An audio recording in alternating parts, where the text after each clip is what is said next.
This is video 43. We are looking at a pre-exercise appraisal. I'm using Julia here. She's my client, and I'm going to explain to her what this pre-exercise assessment does. We're going to look at her height and weight, BMI measurements, and her girth measurements today. So Julia, what we're going to be doing is this pre-exercise screening, and that just prepares you for your exercise regime. So we just need to make sure that when I do prescribe you exercises, that there are no contraindications, whether it's to your health or any previous injuries. We don't want to antagonise anything, okay? Alright, so if I can get your full name, I know Julia. Can you spell your last name for me? Y-A-L-I. Yep. N-A-T-O-B-A. Excellent. And your date of birth? 15th of the 2nd, 97. Alright, and today's date is 5th of the 4th, 15. I'm going to read out some questions. If you could please answer yes or no for me.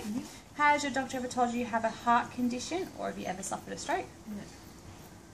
Do you ever experience unexplained pains in your chest at rest or during exercise? No. Do you ever feel faint or have dizzy spells during exercise that causes you to lose balance? No. Have you ever had an asthma attack? No.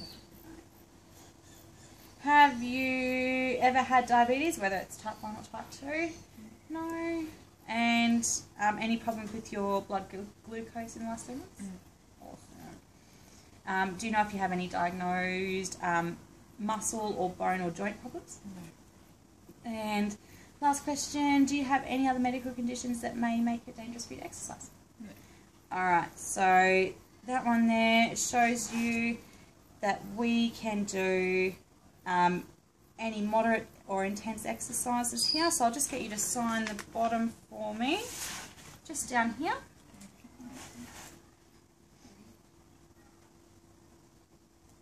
Excellent, thank you. And today is the 5th of the 4th, 15.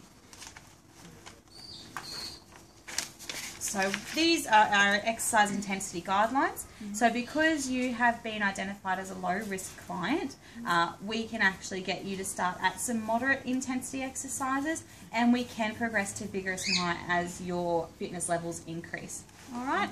So that's just something that we can be aware of. We can use that as a guideline.